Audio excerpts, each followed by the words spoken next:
ദേവസുത സന്തതികളെ, വിശുദ്ധരെ, ദേവപുരവാസികളോടെന്നു ചേർന്നിടും.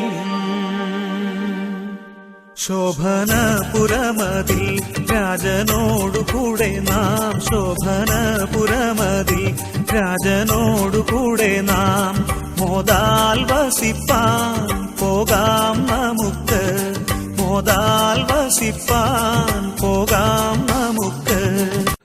ദൈവവചന ചിന്തകൾ കേൾക്കുന്ന എല്ലാ മാന്യ ശ്രോതാക്കൾക്കും ക്രിസ്തീയ വന്ദനം. ഇയ്യോബിൻ്റെ പുസ്തകം 10-ാം അധ്യായം 14-ാം വാക്യത്തിൻ്റെ 2-ാം ഭാഗം, എൻ്റെ അകൃത്യം നീ ശിക്ഷിക്കാതെ വിടുന്നതുമില്ല എന്നുള്ള വചനമാണ്. ഒരു ഭക്തൻ്റെ ജീവിതത്തിൽ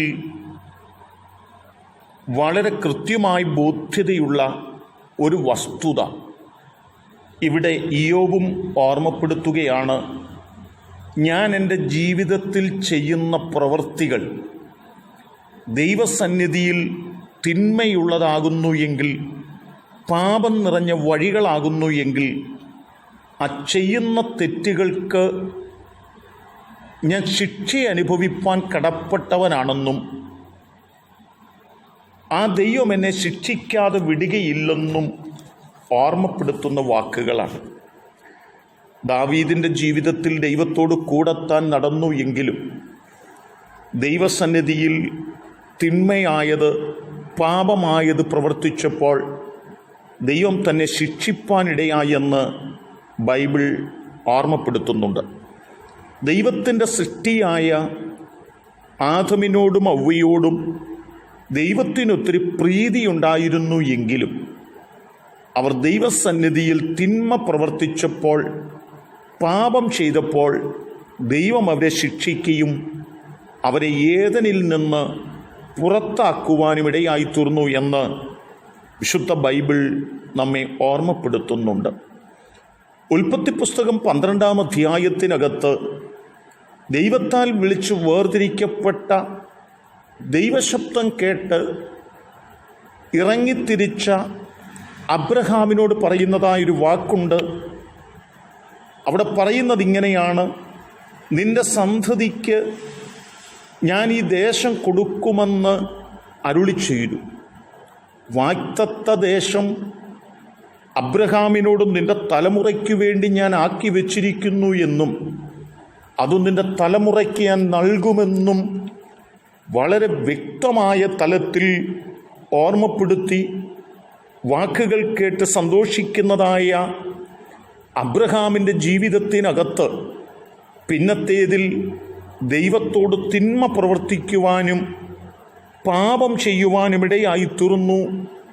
പാപം നിമിത്തം അബ്രഹാമിനോട് ദൈവം പറഞ്ഞ പദം ഉൽപ്പത്തി പുസ്തകം 15-ാം അധ്യായത്തിൽ രേഖപ്പെടുത്തുന്നത്, അപ്പോൾ അവൻ അബ്രഹാമിനോട് നിന്റെ സന്തതി സ്വന്തമല്ലാത്ത ദേശത്ത് 400 സംവത്സരം പ്രവാസിയായി കഴിയേണ്ടി വരുമെന്നും ആ ദേശക്കാരെ ഇവർ സേവിക്കേണ്ടി വരുമെന്നും ഓർമ്മപ്പെടുത്തുകയുണ്ടായി. അബ്രഹാമിൻ്റെ തലമുറ മിശ്രയീമിൽ 400 വർഷം അവരെ സേവിക്കുകയും അടിമകളായി കിടക്കുകയും ചെയ്യേണ്ടി വന്നതിൻ്റെ പിന്നിലെ കാരണം അബ്രഹാം ദൈവത്തോട് പാപം ചെയ്തതാണ്, ദൈവത്തിൻ്റെ ശിക്ഷയായിട്ട് അബ്രഹാമിന് ലഭിച്ചതാണ് എന്ന് നാം തിരിച്ചറിയേണ്ടതുണ്ട്.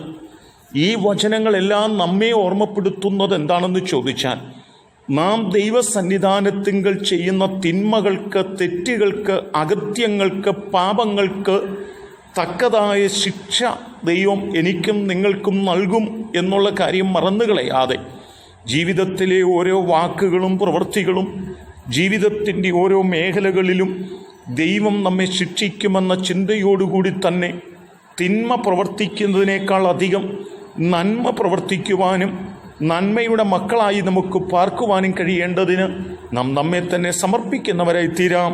അതിന് എന്നെ കേൾക്കുന്ന നിങ്ങൾക്കെല്ലാവർക്കും ദൈവം കൃപ നൽകട്ടെ. കരുണയുള്ള ദൈവമേ, നല്ല കർത്താവേ, തെറ്റുകൾക്ക് ശിക്ഷ നൽകുന്നൊരു ദൈവമാണ് ഞങ്ങളുടെ ദൈവമെന്നോർത്തുകൊണ്ട് അധികം പാപം ചെയ്യുന്നവരായിട്ടല്ല, അധികം നീതിപ്രവൃത്തിയും നന്മ പ്രവൃത്തികളും ചെയ്യുന്നവരായി ഞങ്ങളുടെ ജീവിതകാലം മുൻപോട്ട് കഴിപ്പാൻ ഞങ്ങളെ സഹായിക്കണമെന്ന് ഞങ്ങൾ പ്രാർത്ഥിക്കുന്നു. ദൈവമായ കർത്താവ് ഈ വചനം കേട്ട് എല്ലാവരെയും അനുഗ്രഹിക്കണം. യേശു കർത്താവിൻ നാമത്തിൽ തന്നെ ആമേൻ.